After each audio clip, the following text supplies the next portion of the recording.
কীর্তনের নেশায় যারা মত্ত, কীর্তন পিপাসু যারা, তারা কতটা দুরন্ত হলো সেই কথাটা চিন্তা করে।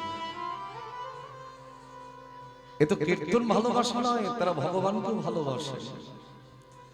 কারণ ভগবানকে ভালো না বাসলে ভগবানের নামকে কেউ ভালোবাসতে পারে? আবার নামকে যদি কেউ ভালো না বাসে ভগবানকে তারা ভালোবাসতে পারে? এই যে ভদ্রলোক এসেছে, আমি ওনাকে দেখে আমি বললাম যে আপনার চরণ দুটো দিন আমি একটু প্রণাম করি। আমার বাবার থেকেও 1 বছরের বয়স বেশি ওনার। ওনার বাড়ি বজবজ থেকে অনেকটা ভেতরে। কালকেও আমি কীর্তন করেছি, সেখানে উনি ছিলেন, শুনেছে আজকে এখানে কীর্তন। আবার ট্রেনে করে এসেছেন, কোথা থেকে ফিরবে তাও জানেন না। মানে ট্রেন আদৌ পাবে কি পাবে না সেটাও জানেন। আমি বললাম আপনাকে আমি কিছুটা পৌঁছে দেবো, আমি বীরভূম যাব, তো যেখানে আপনার সুবিধা হবে সেখানে আমি নামিয়ে দেবো। এখান থেকে আমার বীরভূম চলে যেতে হবে, আবার বীরভূম থেকে উত্তরবঙ্গে যাব। তো যাই হোক, কীর্তনের নেশায় যারা মত্ত, কীর্তন পিপাসু যারা, তারা কতটা দুরন্ত হলো সেই কথাটা চিন্তা করে। এ তো কীর্তন ভালোবাসা নয়, তারা ভগবানকেও ভালোবাসে। কারণ ভগবানকে ভালো না বাসলে ভগবানের নামকে কেউ ভালোবাসতে পারে? আবার নামকে যদি কেউ ভালো না বাসে ভগবানকে তারা ভালোবাসতে পারে? আজকে বৈষ্ণব মহাজন কলম দিয়েছেন, গৌরাঙ্গ বলিতে হবে পুলক শরীর। সব থেকে সহজ পদাবলী। হরি হরি বলিতে নয়নে বহিনী। এই পদাবলীটি কার রচনা? আপনাদের আশপাশে কিন্তু অনেক ভালো ভালো কীর্তনী আছে। আমার খুব ভালোবাসে আমাকে, আমার এক বোন আছে সুভদ্রা। সুভদ্রা ভীষণ শ্রদ্ধা করে। যাই হোক, এই যে পদাবলী, পদাবলী রচনা করেছিলেন কে? পদকর্তার নাম নরোত্তম দাস ঠাকুর মহাশয়। নর মানে কি একটু বুঝে নাও, দেখবে সহজ হয়ে যাবে। নর মানে হচ্ছে মানুষ, আর উত্তম মানে শ্রেষ্ঠ। যিনি মানুষের মধ্যে শ্রেষ্ঠ তার নামই হলো নরোত্তম।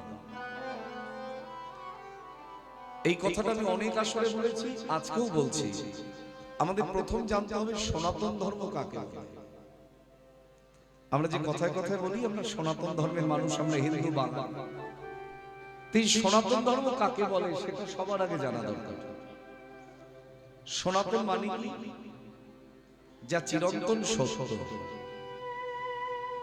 এর মধ্যে মিথ্যার কোনো প্রতিশ্রুতি নাই। অথচ আমরা বেশি মিথ্যা কথা বলি, সেটা আমাদের দুর্ভাগ্য। আমরা যদি 100টা কথা বলি 99টাই মিথ্যা কথা। আর মোবাইল ফোন হওয়ার পরে তো মিথ্যাটার দ্বিগুণ বেড়ে গেছে, তাই না? যদি কেউ হোটরে থাকে বলে বসবে আমি ঝিনকির হাট আছি, এটা এক লাইনই হবে, মানে অহেতুক মিথ্যা কথা। কিন্তু সনাতন ধর্মে মিথ্যার কোনো প্রতিশ্রুতি নাই, এখানে সত্যের প্রতিশ্রুতি। সনাতন মানে যা চিরন্তন সত্য, যা ছিল, যা আছে, যা থাকবে। তুমি ছিলে না, আমিও ছিলাম না। আমরা কোন জন্মের কোন সুকৃতির ফলে আজ হয়তো মানুষ হয়ে এসেছি, আবার মানুষ হয়ে আসবো কিনা তার কোনো গ্যারান্টি নেই। বুকে হাত দিয়ে বলতে পারবেন আমার মানুষ হব? আমরা কীর্তন গাইতে এসেছি, আমরা বলতে পারবো? ভগবান যদি সেদিন প্রশ্ন করে, হ্যাঁ একবার তো তোকে মানুষ করে পাঠিয়েছিলাম, তুই আমার জন্য কি করেছিস? তখন দেখবেন অসহায় বোধ লাগবে,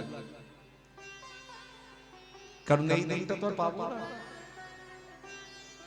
ওই জন্য মহাজন বললেন না, দিন গেল মিছে কাজে, রাত্রি গেল নিদ্রে, না ভজনু রাধা কৃষ্ণের চরণ আনন্দে। কৃষ্ণ ভজিবার তরে সংসারে আইল,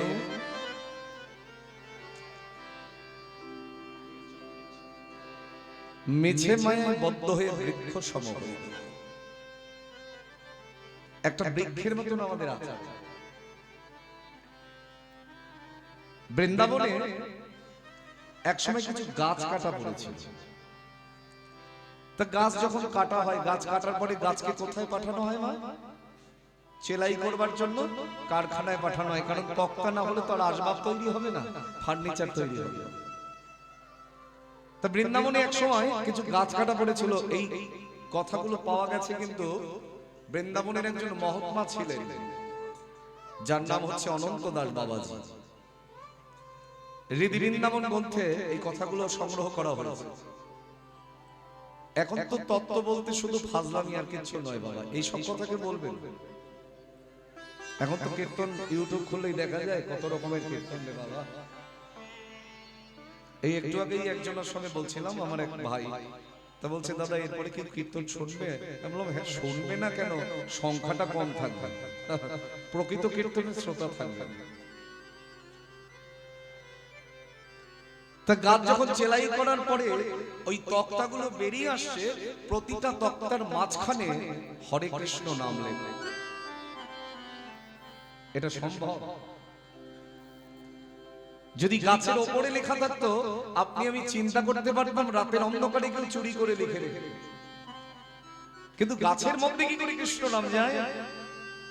কত বৈজ্ঞানিক এলো, কত গবেষক এলো, কিন্তু এটা কি বিজ্ঞানের কাজ? বাবা বিজ্ঞানের যুগে বিজ্ঞানকে অস্বীকার করা যাবে, কিন্তু বিজ্ঞান একটা স্তর পর্যন্ত যেতে পারে, তার বাইরে যেতে পারে। কোনো না কোনো সময় বিজ্ঞানকেও থেমে যেতে হয়।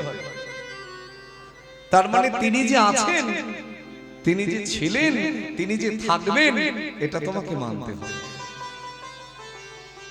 যেভাবে ভগবান তার, ভগবান ঠিক তার, আর যেভাবে ভগবান নাই তার কাছে জীবনেও ভগবান থাকবে না। কারণ বিশ্বাসে মিলায় বস্তু, তর্কে বহুদূর।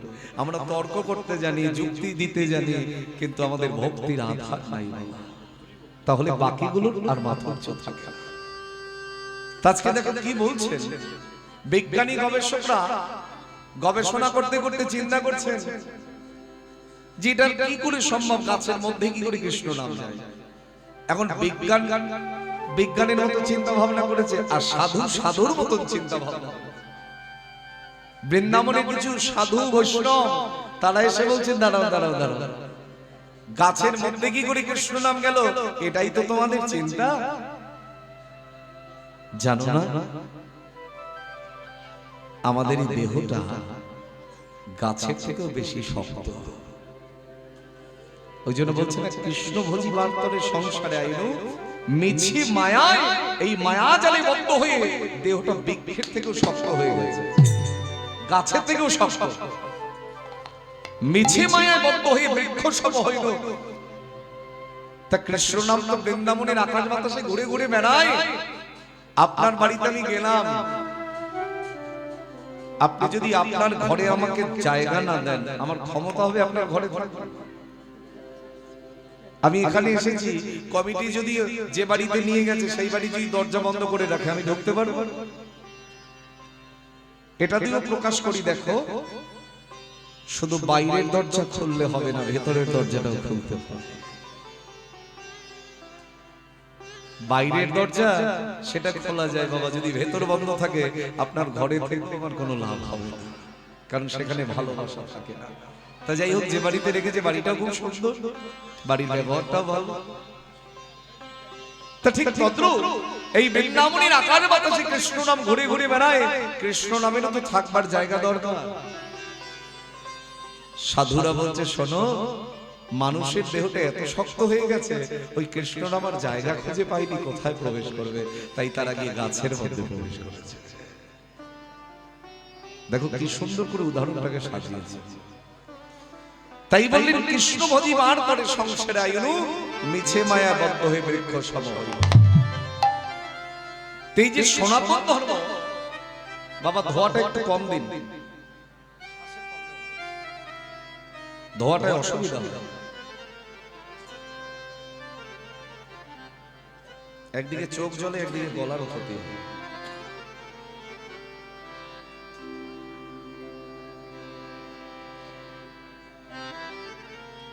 এই যে মহাপ্রভু সনাতন ধর্মের প্রবর্তক ছিলেন, মহাপ্রভু অপ্রকট হবার পরে এই কথাগুলো জানার প্রয়োজন। অপ্রকট মানে লীলা যখন বর্তমান থাকে তাকে বলি প্রকট, আর লীলা যখন অতীত হয়ে যায় তখন বলা হয় অপ্রকট। মহাপ্রভু অপ্রকট হবার পরে তিনজন ব্যক্তি সনাতন ধর্মকে রক্ষা করেছিলেন। এই তিনজন ব্যক্তি কারা? নামগুলো জানেন? না বলে আজকের এই কীর্তন শুনতে পারতেন না, কীর্তন থাকতোই না। এই যে দিকে দিকে হরিনাম সংকীর্তন হচ্ছে থাকতো না, কারণ মহাপ্রভু চলে যাওয়ার পরে যারা রক্ষা করেছিলেন এই সনাতন ধর্মকে, তাদের নামগুলো আমাদের জানা প্রয়োজন। একজন হচ্ছেন, যার পদাবলী আমি এই মুহূর্তে গাইছি, তিনি হচ্ছেন নরোত্তম দাস ঠাকুর মহাশয়। দ্বিতীয় জন হচ্ছেন শ্রীনিবাস আচার্য, যাকে বলা হয় মহাপ্রভুর দ্বিতীয় কলেবর, যার নিবাস ছিল বর্ধমান জেলার, আমি কালকে ওই রাস্তাতেই যাব, কাটোয়ার কাছাকাছি যে জায়গাটার নাম হচ্ছে জাজিগ্রাম, সেই জাজিগ্রামে শ্রীনিবাস আচার্যর নিবাস ছিল, এখনো তার সেই মন্দির রয়েছে। আর 3 নম্বর ব্যক্তি হচ্ছে শ্যামানন্দ প্রভু। শ্যামানন্দ প্রভু থাকতেন কোথায়? মেদিনীপুর জেলার ধারেন্দ্রা বাহাদুরপুর গ্রামে, যার আবির্ভাব হয়েছে। এই শ্যামানন্দ প্রভুর আবার 4বার নামকরণ হয়েছে। ছোটবেলার নাম ছিল দুঃখী, মনে আছে আপনাদের? দুঃখী মণ্ডল। শ্রী গুরুদেব হৃদয় চৈতন্য, সেই হৃদয় চৈতন্য ঠাকুরের কাছ থেকে দীক্ষা গ্রহণ করবার পরে তার নাম হয়েছিল কৃষ্ণ দাস। তাই যখনই কেউ জিজ্ঞাসা করতো তোমার নাম কি, ওই দুটো এক করে বলতেন আমার নাম দুঃখী কৃষ্ণ দাস। 3 নম্বর নামটা কখন হলো? যখন হৃদয় চৈতন্য ঠাকুর দীক্ষা দেবার পরে তাকে বৃন্দাবনের শ্রীজীব গোস্বামীর কাছে ভজন শিক্ষা লাভ করবার জন্য পাঠিয়েছিলেন, তখন তার নাম হয়েছিল কনক মঞ্জুরি। আর নিকুঞ্জ মন্দির, বৃন্দাবনের নিকুঞ্জ মন্দির ঝাড়ু দিতে গিয়ে যখন রাধারানী নূপুর কুড়িয়ে পেয়েছিলেন, যে নূপুর দিয়ে রাধারানী তিলক করে দিয়েছিলেন, তারপরে তার নাম হয়েছিল শ্যামানন্দ। এই 3 জন ব্যক্তি যদি না থাকতো সনাতন ধর্ম লুপ্ত হয়ে যেত। আজকে নরোত্তম দাস ঠাকুর নিতাই গৌর সম্বন্ধে এত পদাবলী আর কেউ রচনা করে নাই। আর বাংলার মাটিতে জন্মগ্রহণ করে, দক্ষিণ 24 পরগনা তো বাংলার বাইরে নয়, আপনারা তো বাংলায় জন্মগ্রহণ করেছেন, বাংলার মাটিটাই ধন্য। এই মাটিতে কার জন্ম হয়নি বলো? এখন আর হবে না, ও যা হবার সব হয়ে গেছে। আর পুনরায় কোন সাধু যোগী মুনি ঋষি এদের জন্ম আর হবে না, কারণ কাউকে পেতে গেলে তার আগে একটা ভালো মায়ের দরকার, মাথায় রেখে। আর একটা নিমাই পেতে গেলে আর একটা সচি মায়ের দরকার। এখন কোথায় মা? চারিদিকে তাকাই, হয়তো মাতৃসুলভ আচরণ হিসেবে মাকে শ্রদ্ধা করি, কিন্তু মায়ের মাতৃত্ব কোথায় যে তাকে মা বলবো? সবই তো নষ্ট। এখন আর এই মণিযোগীরা ভারতবর্ষ তথা বাংলার মাটিতে জন্মগ্রহণ করবে না। তেজি নরোত্তম দাস ঠাকুর মহাশয় তিনি আজকে পদাবলী রচনা করলেন। গৌর প্রেমের আনন্দে গৌরাঙ্গ বলিতে হবে পুলক শরীর। আর গৌরাঙ্গ বলে আনন্দ তখনই হয়, অশ্রুবাড়ি তখনই বরিশন হয়, যখন নিতাই চাঁদের প্রেমের পরশ লাগে। ওই জন্য মহাজন বলছেন, প্রেম সিন্ধু গোড়া রায়, নিতাই তরঙ্গ তাই, করুণার বাতাস চারিপাশে। ওগো ইয়ারে কবে নিতাই চাঁদ করুণা করিবে, করুণা করিবে, করুণা করিবে। ওগো ইয়ারে কবে নিতাই চাঁদ করুণা করিবে, ওগো করুণা করিবে, করুণা করিবে। ওগো ইয়ারে কবে নিতাই চাঁদ করুণা করিবে, করুণা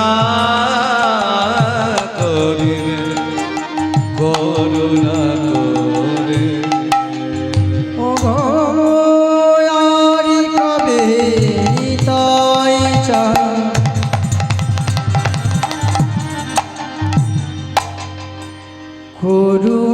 করিবে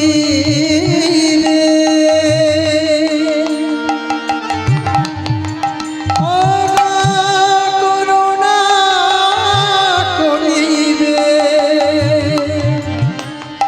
ও গো করুণা করিবে আবার সংসারে বাসনায় আমার কবে তুচ্ছ হবে, কবে তুচ্ছ হবে, কবে তুচ্ছ হবে। আমার সংসারে বাসনা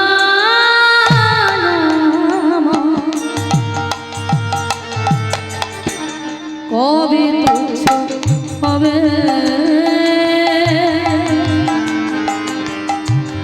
কবে তুচ্ছ হবে, কবে তুচ্ছ হবে। বিষয় ছাড়িয়া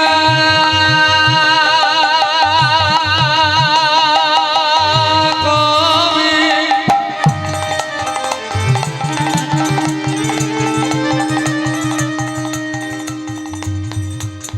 শুদ্ধ হবে মন,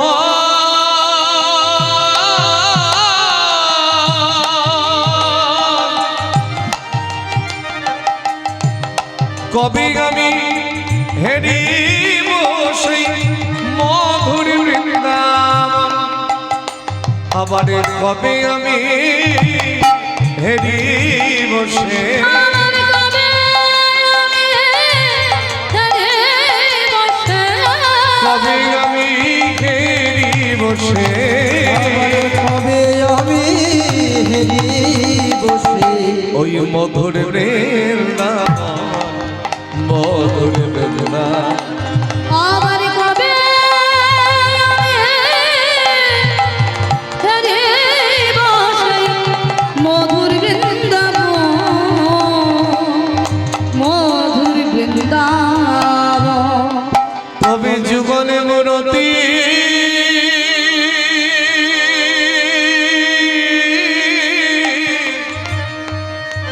আমারই দর্শন হবে, কবে যুগ মূরতি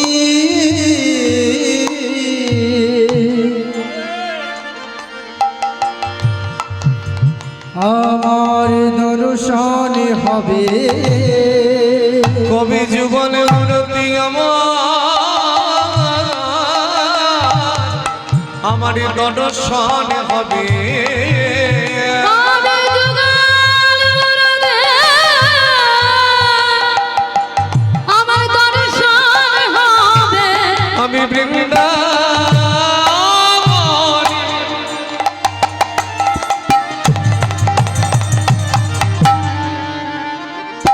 আমি বৃন্দাবনে কে দিবে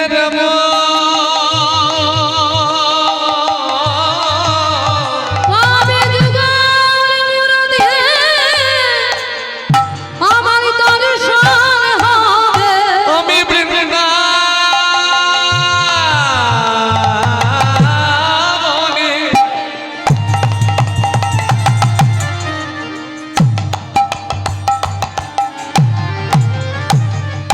বৃন্দাবনে বৃন্দাবনে কে দেবে কবে যুগল মুরদে আমার দর্শন হবে, মুখে জয় রাধে শ্রী রাধে বলব, আমি ধুলাই গড়া গরি, মুখে জয় রাধে রাধে বলবো, আমি ব্রজিরি ধোলাই অঙ্গি মাগে, মুখে জয় রাধে রাধে বলবো, রাধি দয়া করো বলে রাধে শ্রী রাধে বলবো, দয়া করো মুখে জয় রাধে শ্রী রাধে বলবো, কবে যুগল মুরদে দর্শন আবার কবে আমি ঘেরি বসে মধুর বৃন্দাবন মধুর বৃন্দাবন আবার কবে আমি এখানে বসে মধুর বৃন্দাবন মধুর বৃন্দাবন রূপ রঘুনাথ পদে হইবে আকতে হইবে আগতে কবে হাম বুঝব সেই যুগল যুগলকে রূপ রঘুনাথ পদে রঘুবনয় আজি প্রার্থনা করয়ে সদাই নরোত্তম অগণরতম দাস ওগ প্রার্থনা করয়ে সদাই নরোত্তম ও দাস রে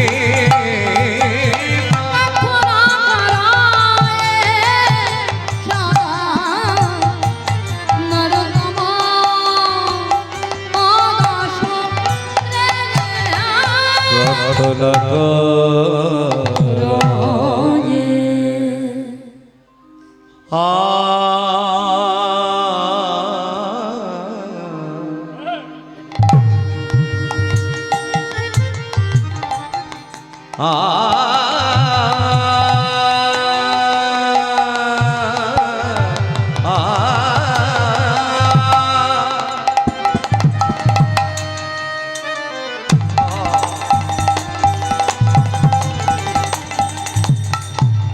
মধুর শ্রী নবদ্বীপে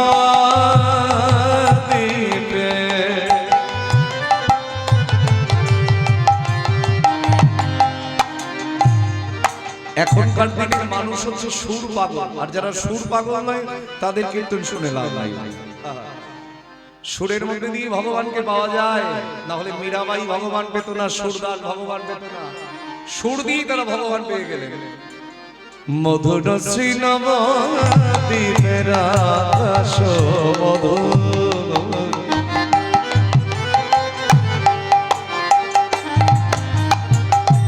মধুর শ্রী নবদ্বীপের আকাশ মধুর মধুর শ্রী নবদ্বীপের বাতাস মধুর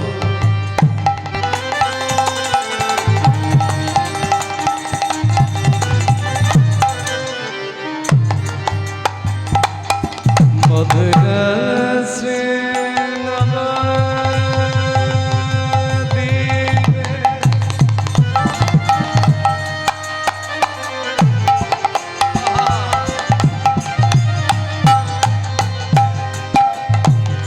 সুরধনি গঙ্গা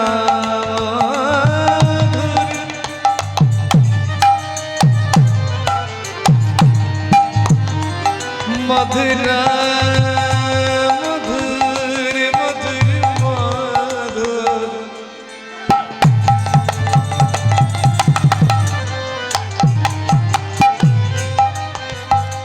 মধুরা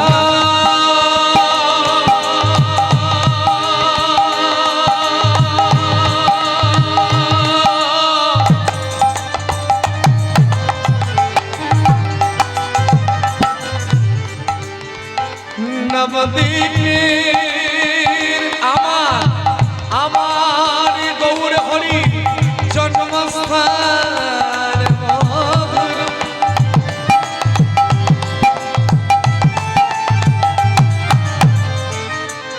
আমার দেবী বিষ্ণু পিয়ার বাড়ি মধুর শ্রী নবদ্বীপের ধুলি বনম মধুর শ্রী নবদ্বীপের সবাই মধুর মধুর মধুর মধুর শ্রী নবদ্বীপের মধুর শ্রী নবদ্বীপের মধুর শ্রী নবদ্বীপের সবাই প্রেম সে বলো শ্রীকৃষ্ণ চৈতন্য মহাপ্রভু কি জয়। এতক্ষণে এত কথা কানে শোনা গেল, আর জয়ধ্বনিটা কানে শোনা গেল, এই তো দুর্ভাগ্য। এতক্ষণ দু চারজন কোল্ড ড্রিঙ্কসের বোতল নিয়ে যা টানাটানি করছিল তখন কত শব্দ শুনছো। যাই হোক, খাও, তাতে আপত্তি নেই, খাবে তো বটে, নাহলে বিক্রি হবে না, আবার তোমাদের পেটটাও ভরবে না। খেতে নিষেধ করি নাই কাউকে, খাও, কিন্তু জয়ধ্বনিটা দাও। প্রেম সে বলো শ্রীকৃষ্ণ চৈতন্য মহাপ্রভু কি জয়। হ্যাঁ, এই যে খোঁচা না দিলে বেরোবে বাবা।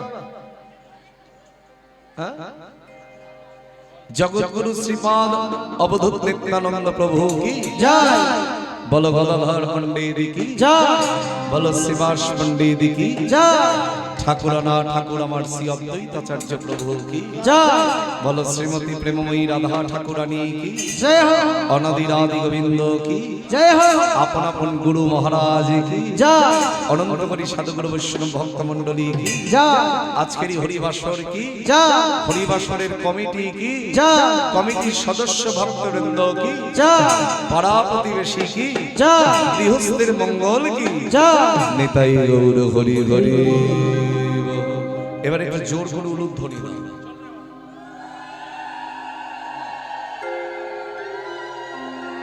আমাদের এখনকার আস্বাদনের বিষয়বস্তু রঘুনাথ দাস গোস্বামীর বৈরাগ্য।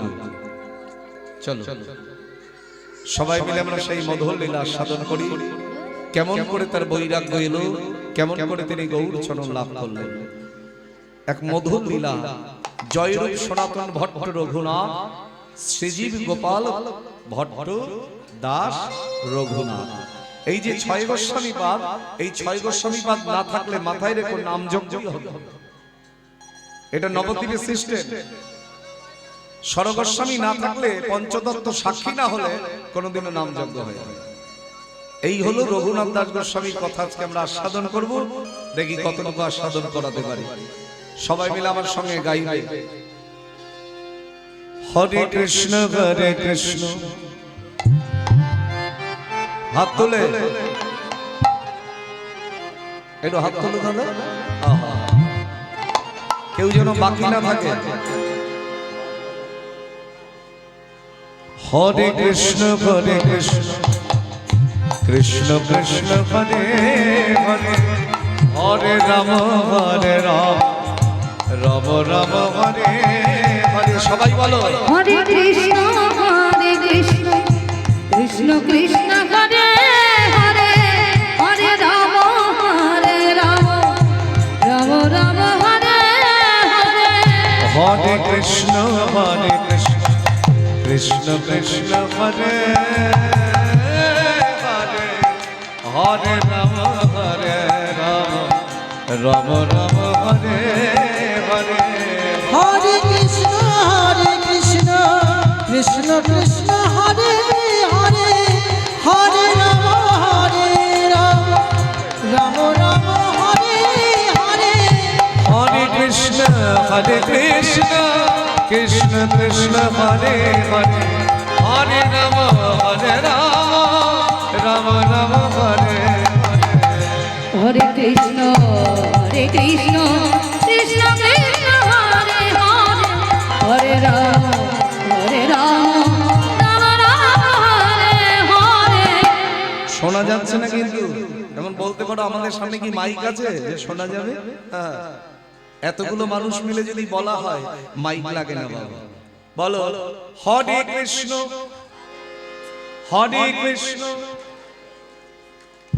কৃষ্ণ কৃষ্ণ হরে হরে,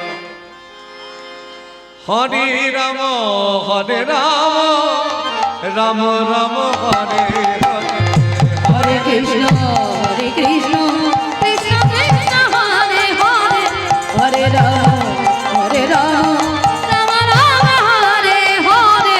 হরে কৃষ্ণ কৃষ্ণ কৃষ্ণ হরে হরে,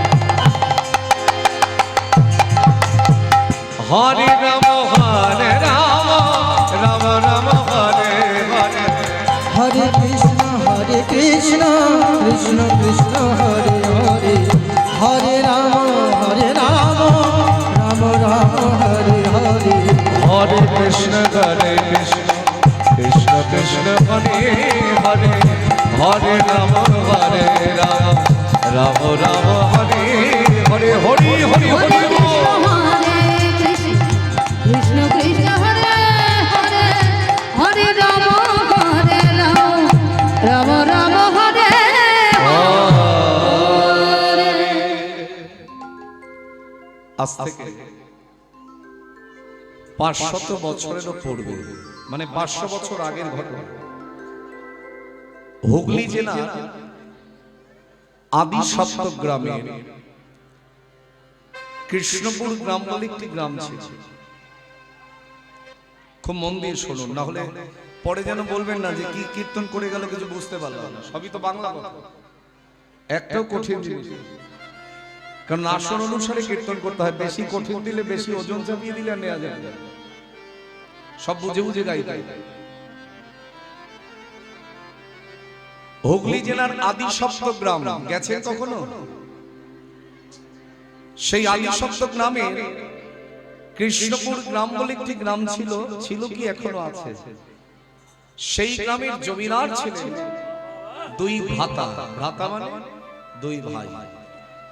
নাম কি? হিরণ্য দাস আর গোবর্ধন দাস। তখনও মহাপ্রভুর আবির্ভাব ঘটে নাই। ভাবো, মহাপ্রভুর আবির্ভাব হলো কত বছর? 538 বছর, 39 হতে গেল। দোল পূর্ণিমা এলেই 39।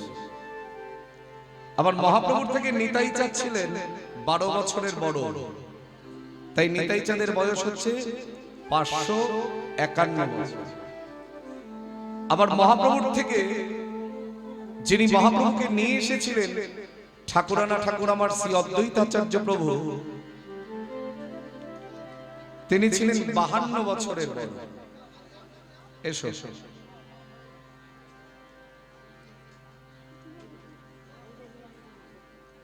দাও, তুমি যে 100 টাকা দিচ্ছ, তুমি কীর্তন শুনেছো?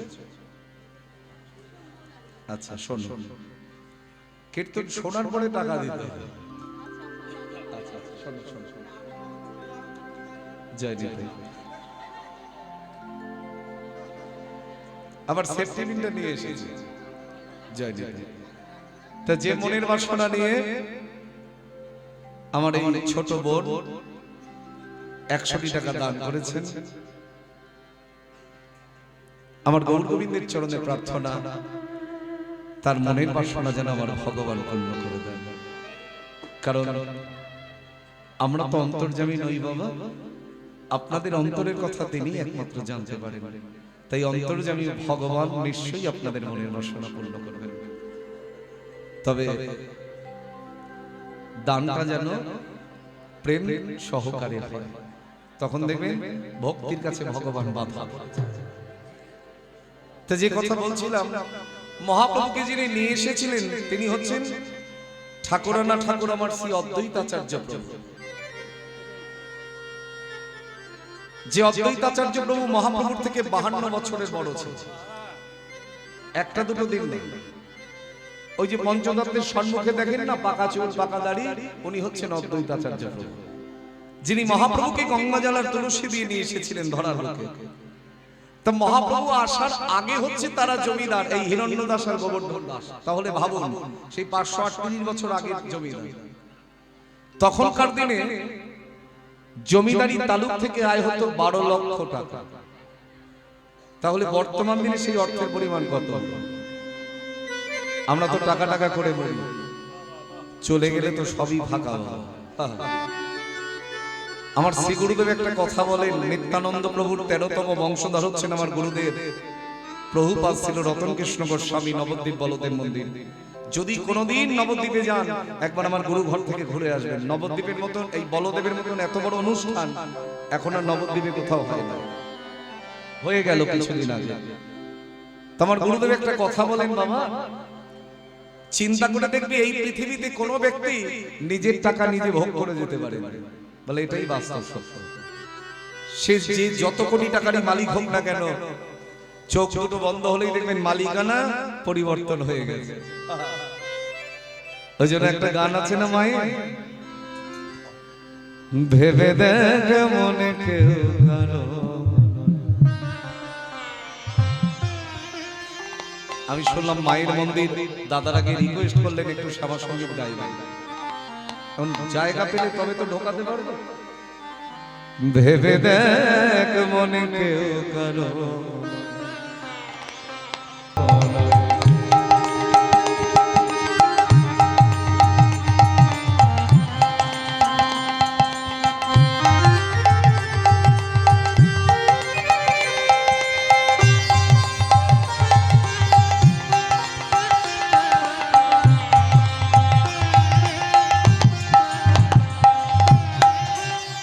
যার জন্য মর ভেবে সে কি তোমার সঙ্গে যাবে, যার জন্য মর ভেবে মা মা মা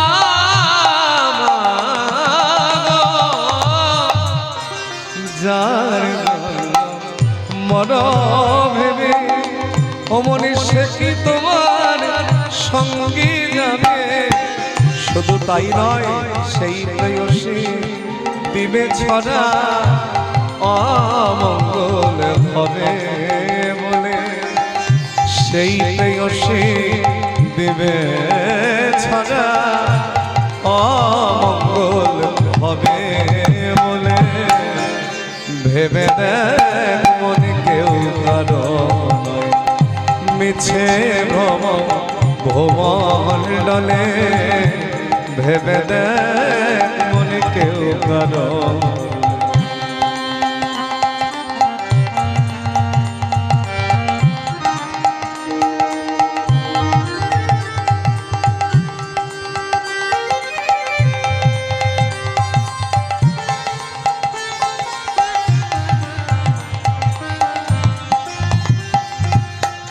গৌর ভক্তমণ্ডলী, আপনাদের একটা কথা বলি।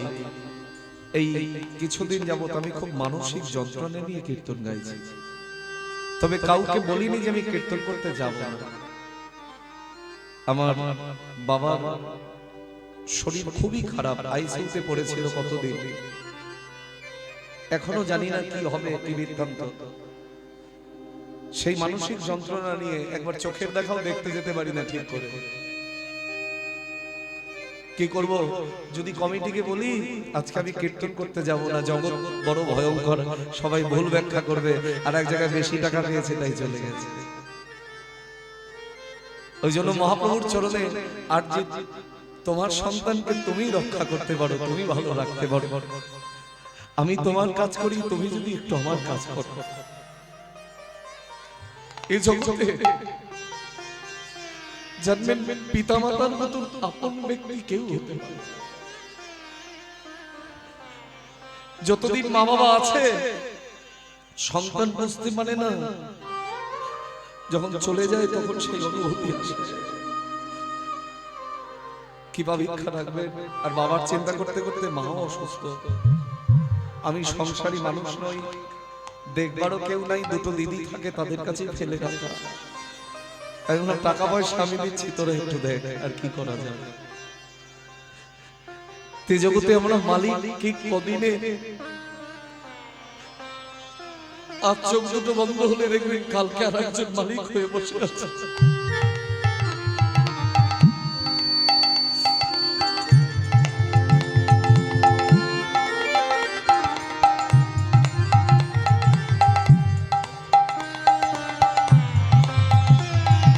কে কদিনের মালিক বলে, দিন দুই দিনের জন্য ভাবি কটা বলে সবাই মানে, দিন দুই দিনের জন্য ভাবে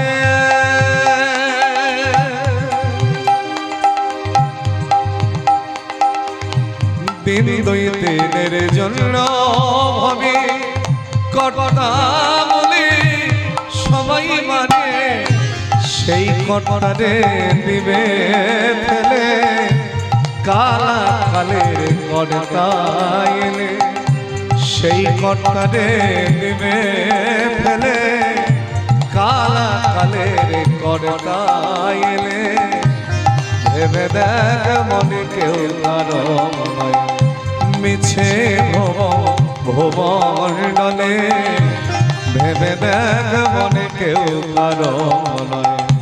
ভুলো না দক্ষিণা কালী বদ্ধ হয়ে মায়া জালে, ভুলো না দক্ষিণা কালী বদ্ধ হয়ে মায়া জালে। ভেবে দেখ মনে কেউ কারো নয়, ভেবে দেখ মনে কেউ কারো নয়, ভেবে দেখ মন কেউ কারো নয়। এ জগতে কিছুই আমাদের বাড়ি বলো, গাড়ি বলো, টাকা পয়সা বলো, ধন ঐশ্বর্য বলো, আত্মীয় স্বজন বলো, অন্যান্য সময় আত্মীয় স্বজন পুত্র পরিজন সকলকেই কাজে লাগে, কিন্তু চলে যাওয়ার সময় যার যার ডাকে তার তার পার হয়ে যায়। তাই যে অর্থ ভগবানের চরণ কিনতে সাহায্য করে না, যে অর্থ পরমার্থের সন্ধান দেয় না, সেই অর্থ কখনো ধরে রাখে না। তা সেই সময় মহাপ্রভুর আসার আগে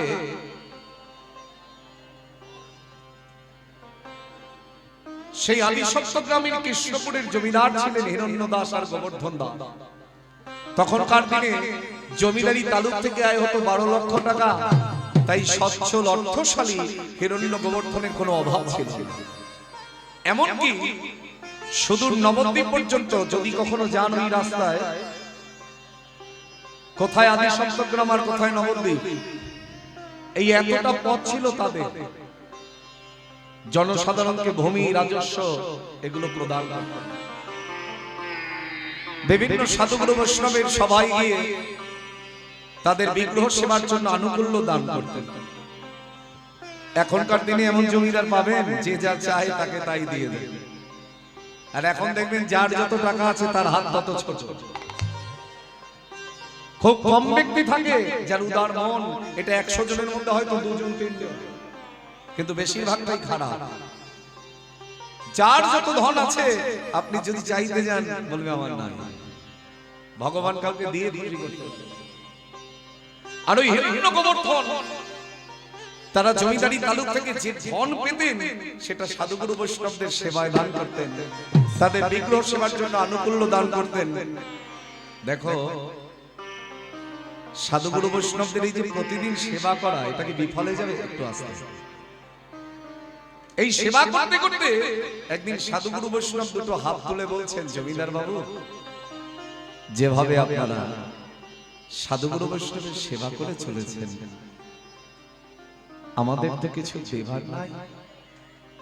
তাই আমরা আমাদের ভগবানের কাছে এই প্রার্থনা জানাই, আপনাদের এই বংশে এমন একটি পুত্র সন্তান জন্মগ্রহণ করুন যার ভক্তি ত্যাগ দেখে সারা জগতের মানুষ ভক্তি পথে চলে আসে। কত বড় কথা দেখেন। আপনারা যেভাবে সাধুগুরু বৈষ্ণবের সেবা করে চলেছেন, আমাদেরও তো কিছু দিতে হবে। তাই আমরা আমাদের ভগবানের কাছে এই নিবেদন রেখে বলি, আপনাদের এই বংশে এমন একটি পুত্র সন্তান জন্মগ্রহণ করুন যার ভক্তি ত্যাগ দেখে সারা জগতের মানুষ ভক্তি পথে চলে আসতে পারে। আর জানবেন, প্রকৃত সাধুগুরু বৈষ্ণবের আশীর্বাদ কখনো বিফলে যায় না। এখন যদি বলেন সাধু চিনব কেমন করে? কণ্ঠে তুলসীর মালা আর ললাটে তিলক মিলেই সাধু হওয়া যায়। সাধু হতে গেলে সাধুর আচরণটা শিখতে হবে। আমরা কি সাধুর আচরণ শিখেছি? আর শিখলেও বা করি কি? বললেন ত্রিনাদপি শুনিছেন তররিব সহিষ্ণু না অমানিনা মানদেন কীর্তনীয় সদা। সাধুর আচরণ কেমন, বৈষ্ণবের আচরণ কেমন? বলে তৃণের মতো ধৈর্য রাখতে হবে। হাজার ঝড় তুফান উঠে যাবে, তোমাকে কেউ মন্দ কথা বলতে পারে, তুমি যেন মন্দ কথা বলো না। তোমাকে কেউ আঘাত করতে পারে, তুমি যেন উল্টে তাকে আঘাত করো। এটাই তো নিতাই চাঁদের শিক্ষা ছিল। তৃণের মতো ধৈর্য রাখতে হবে। তররিব সহিষ্ণু না, বাবা আমার কীর্তনটা হয়ে যাক, তারপর ধুনোটা নিয়ে এসো।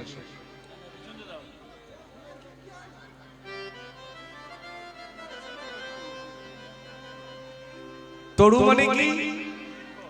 বৃক্ষ, গাছ। তো গাছ আমাদের কি দেয় না বলো? গাছের পাতা থেকে শুরু করে, ফুল থেকে শুরু করে, ফল থেকে শুরু করে, কাঠ থেকে শুরু করে সবই তো নিত্য প্রয়োজনীয় জিনিস।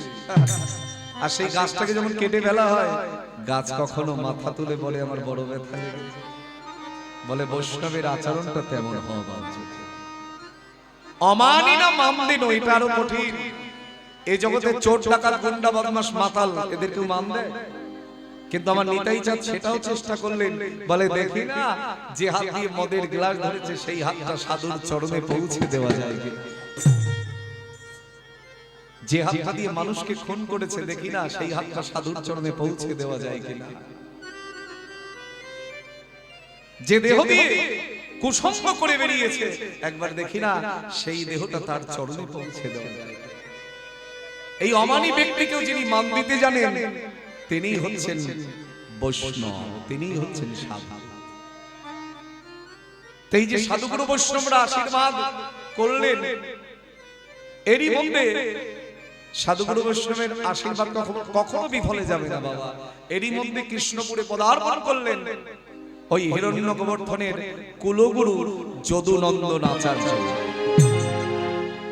যিনি ভক্তি জগতের একজন নিষ্কিঞ্চন বৈষ্ণব, যিনি শান্তিপুরনাথ সীতানা অদ্বৈতাচার্য প্রভুর কাছ থেকে শিষ্যত্ব লাভ করেছিলেন। এই হিরণ্য গোবর্ধন যখন গুরুদেব এলো গললগ্নিকৃত বহির্বাসে, অর্থাৎ গলায় বস্ত্র দিয়ে গুরুদেবকে তাদের অন্তঃপুরে নিয়ে গেল। হিরণ্য গোবর্ধন এদের পদবী কি ছিল? এরা ছিল কায়স্থ মজুমদার। এরা কিন্তু বৈষ্ণব জগতের শুদ্ধ ভক্ত ছিল না, কিন্তু একটা প্রবাদ বাক্য আছে দেখবেন, শুদ্ধ ভক্ত নহি সে যে বৈষ্ণবেরও প্রায়। বৈষ্ণবেরও প্রায় মানে বৈষ্ণবের মতন। ইহ জগতে আমরা অনেকে হয়তো বৈষ্ণব হতে পারি নাই, এই কথাগুলো একটু মন দিয়ে শুনুন। না না, এখানে যারা বসে তারা ঠিকই শুনছে, বাইরের ক্যাচারটা কানে আসছে, কিছু করারও নাই। হরি বল। আবার এদিকে ইউটিউব দেখো পাঁচখানা, একটা দুটো নয়। এই তোমাদের বাড়ি কোথায়? আমার কীর্তনের শেষে একবার কথা বলে যেও আমার সঙ্গে। জয় নিতাই গৌর হরি বল। একটা তো অরিন্দম, মতো চুরি করে তুই আবার এখানে কোথা থেকে? জয় নিতাই গৌর হরি বল। চুরি করে পেছনে বসে আছে, ও আমায় খুব ভালোবাসে। তো যাই হোক, ওর বাড়ি তো এখানে নয়, অনেক দূরে বাড়ি, হাওড়া ডিস্ট্রিক্টে। তোরা খবর পাস কি করে? জয় নিতাই। ও তুমি কীর্তন করতে এসেছো, আবার এদিকে ইউটিউবও করছো, মানে রথ দেখা কলা বেচা দুটোই করছো। আগের কীর্তনিয়ার সঙ্গে ছিল, খোল বাজিয়েছে, আর যেই দেখে যে আমি আছি আর একটা তুলে নিয়ে চলে যাই নিতাই গৌর হরি বল। আমার কাজে লেগে যাবে। যাকে ইউটিউব থেকে টাকা পেলে আমায় 2-4 টাকা দিস। জয় নিতাই। কত ইউটিউবে গান আমি জানিও না কে কোথা থেকে ছেড়ে রেখেছে বাবা, ভর্তি গান। আমায় যদি কেউ জিজ্ঞাসা করে চ্যানেলের নাম কি কি লিখতাম, তো কোনোদিন দেখিও। তা যাই হোক, বেকার ছেলে এরা করে খায়, করুক, তাতে যদি ওদের উপকার হয় আমি কোনোদিন আপত্তি করি নাই। যদি কেউ বলে দাদা তুলবো, কেন তুলবে না, তুলবো। আমাকে অনেকে জিজ্ঞাসা করে আপনি নিজস্ব চ্যানেল করতে পারেন না? আমি না, আমার সেই সময় নাই। নিজস্ব চ্যানেল করব ওই সময়টুকু আমি পাই না, নিজের মা বাবাকেই দেখবার সময় পাই না কীর্তনের জন্য, আর তো আবার চ্যানেল করে করে ঘুরে ঘুরে। তো যাই হোক, এই হিরণ্য গোবর্ধন তারা বৈষ্ণবের মতন ছিলেন, বৈষ্ণবেরও প্রায়, কারণ তারা ছিল জমিদারির ভোগ বিলাসে মত্ত, কিন্তু বিষয়ভোগী হয়েও সৎগুরুর সঙ্গ দর্শন আর সাধুগুরু বৈষ্ণবের কৃপায় তাদের আচরণটা ছিল বৈষ্ণবের। বাবা, আমরা যারা বৈষ্ণব হতে পারি নাই, যারা বৈষ্ণব হয়েছে, আপনি যদি তাদের সেবা করতে পারেন, তাতেও ভগবান অলক্ষ্যে থেকে কৃপা করে আপনাকে ভক্তি জগতে টেনে নিয়ে আসবেন। যারা হয়েছে, আমরা পারিনি, যারা হয়েছে তাদের চরণ তো সেবা করতে পারি। কারণ যারা বৈষ্ণব তারা কার চরণ সেবা করে? ভগবানের। তাহলে আপনি যদি তার চরণ সেবা করেন, তাকে যদি আনুকূল্য দান করেন, সেটা তো তার চরণেই পৌঁছে গেল।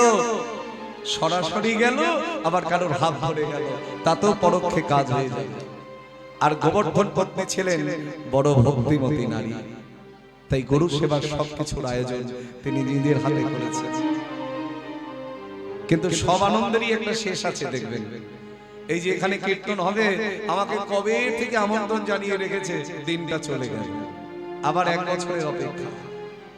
জানবেন দুঃখের নিশি কোনোদিন পোহায় না, সহজে পোহায় না, আর আনন্দের দিন খুব তাড়াতাড়ি চলে যায়। তবে আনন্দের দিন কোনটা?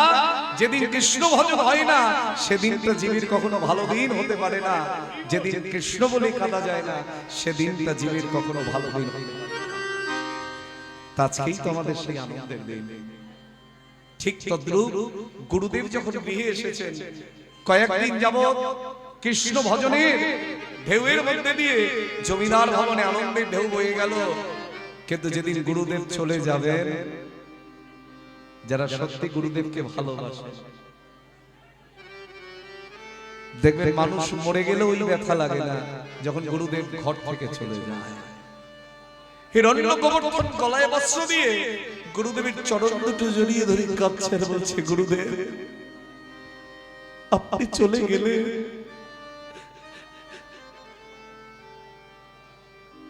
এই হরিনামের আনন্দ যে মাটি হয়ে যাবে, তাই আপনার চরণে এই নিবেদন, আপনি আমাদের ছেড়ে কোথাও যাবেন না। গুরুদেব বলছেন, হিরণ্য, গোবর্ধন, তোমাদের মতো যে আমার অনেক শিষ্য আছে, তাই আমি কি চিরকাল তোমাদের কাছে থাকতে পারবো? আমাকে তো বিদায় নিতেই হবে। এমন সময় গোবর্ধনের স্ত্রী গুরুদেবের চরণ দুটো জড়িয়ে ধরে কেঁদে কেঁদে বলছে, গুরুদেব আমরা জানি এই সংসার মাঝে বেঁধে রাখার মতো শক্তি বা ক্ষমতা আমাদের নাই, কিন্তু আপনি চলে যাবার আগে আপনার চরণে এমন একটা নিবেদন আছে। শুনেছি গুরুদেবের কৃপা যদি হয়, করুণা যদি হয়, কোনো বাসনাই নাকি অপূর্ণ থাকে না। তাই যদি হয়, আপনার কাছে আমার এই নিবেদন। বলো মা, তোমার কি নিবেদন? ওগো দয়াল গুরুদেব,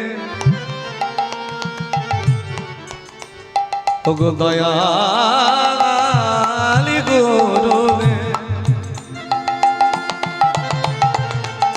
কৃপা করো মোদের, আবার তব কাছে ভিক্ষা চাই, ভিক্ষা চাই। ওগো দয়াল গুরুদেব,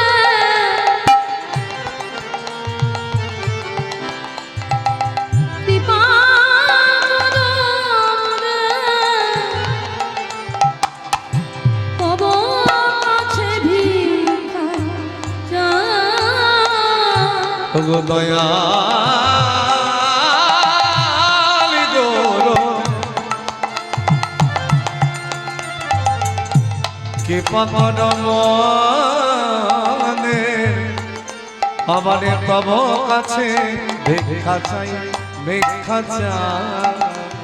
ওগো দয়াল গুরুদেব, কৃপা করো মোরে, ওগো তব কাছে ভিক্ষা চাই। আবার ধন জনমদের কোনো অভাব নাই, আমার ধন জনমদের কোনো অভাব না, ওই ধন জনমদের কোনো অভাব নাই। আমার ধন জনমদের মোদের কোনো অভাব না, একটি কৃষ্ণ ভক্ত সন্তান চাই, একটি কৃষ্ণ ভক্ত সন্তান চাই। আবার ধন জনমদের কোনো অভাব নাই, একটি কৃষ্ণ ভক্ত সন্তান চাই, কৃষ্ণ ভক্ত সন্তান চাই। যে জনে জনমিয়ে বংশ করিবে ধন্য, যে জনে জনমিয়ে বংশ বংশ করবে ধন্য, যে জনে জনমিয়ে বংশ করিবে ধন্য, যে জনে জনমিয়ে বংশ করবে ধন্য, সকলে জীবে দেবে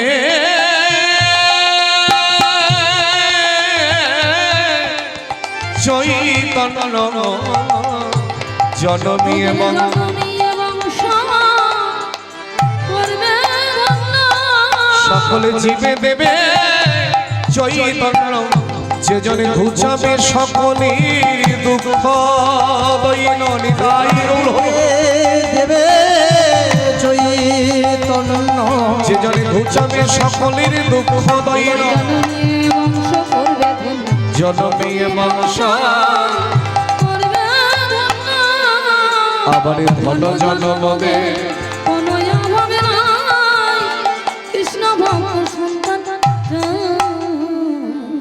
শ্রী গুরুদেব বলছেন, মাগো আমি যে একজন সাধন ভজনী নজ্ঞচি, আমার ইচ্ছায় কি কিছু হবে? এখানে একটা কথা বলি, যে সত্যিকারের বৈষ্ণব তার মুখ থেকে আপনি জীবনে পাবেন না আমি বড় বৈষ্ণব, যে পারে তার মুখ থেকে জীবনে পাবেন না আমি পারি, আমি করি, আমি জানি, এগুলো আমরা বলে বেড়াবো। কেউ যদি আমাদের প্রশংসা করে কানটা খাড়া করে দাঁড়িয়ে থাকি, দেখো দেখো আমার কত নাম হচ্ছে। শ্রীপাদ মাধবেন্দ্র পুরী বললেন, যশ খ্যাতি প্রতিষ্ঠা সে যে শুকরের বিষ্ঠা। আমার গুরুদেব একটা কথা বলেন, নিজের প্রশংসা যে নিজে শুনবে তার পতন অনিবার্য। কারণ যত প্রশংসা হবে তত দেখবে অহংকারের সৃষ্টি হবে। আমার গুরুদেব বলেন, বাবা নিজের প্রশংসা জীবনে দাঁড়িয়ে শুনিস না, তাহলে সর্বনাশ। যদি কেউ একটা মন্দ কথা বলে সেটা সংশোধন করবার চেষ্টা করিস। এই যে বৈষ্ণবতা নিয়ে বসে আছেন যিনি অদ্বৈতাচার্য প্রভুর শিষ্য যদুনন্দন আচার্য, তিনি বলছেন আমি সাধন ভজনী নজ্ঞচি।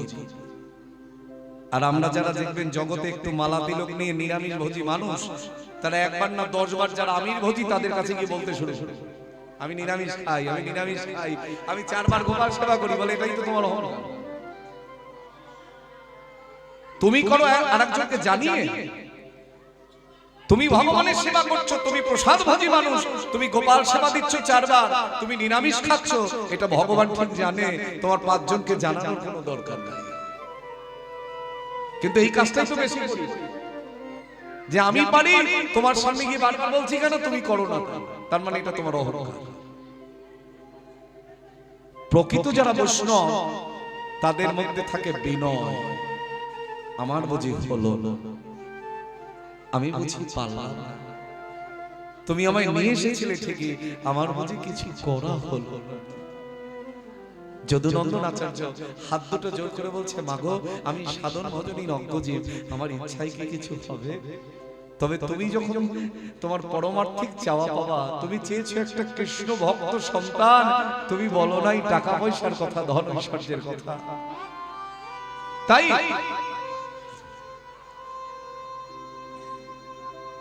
আমি আমার ভগবানের কাছে এই নিবেদন রেখেছি, হে সর্বমঞ্চ পূর্ণকারী দয়াল ভগবান, ভক্তের পরমার্থিক চাওয়া পাওয়া তুমি পূর্ণ করে দিও। কারণ ভক্ত কখনো নিজ স্বার্থ সুখের জন্য জগতে কিছু চায় না,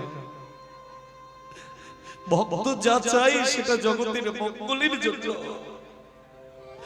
তাই তোমার কাছে আমার নিবেদন, এই পরমার্থিক চাওয়া পাওয়া তুমি পূর্ণ করে দিও। মহাজন বললেন, ভক্তের বাসনা হয় শুদ্ধ আর নিষ্কাম, শুদ্ধ নিষ্কাম, তাই বাঞ্ছাকারে ভগবান পুরায় মনস্কাম। পুরাই মনস্কাম, অভক্তের বাসনা সদা স্বার্থময়, সদা স্বার্থময়, লোবার লালসাতে জগতের রসাতলে যায়। রসাতলে যায়। হরি বল হরি বল। কথাটা বুঝেছো মা? ভক্তের বাসনা হয় শুদ্ধ আর নিষ্কাম, তার মধ্যে কামের গন্ধ নাই, তাই বাঞ্ছাকারী ভগবান কোড়ায় মানুষ কাম। অভক্তির বাসনা সদা স্বার্থময়, লোভ আর লালসাতে জগৎ রসাতলে যায়। তাই আমাদের প্রত্যেকটা মা বাবার উচিত সন্তানকে সৎ শিক্ষা প্রদান করিয়ে কৃষ্ণ ভজনের পথে ঠেলে দেওয়া। এই জগতে দেখবেন আমরা প্রতিটা পিতামাতা হরি বল হরি বল।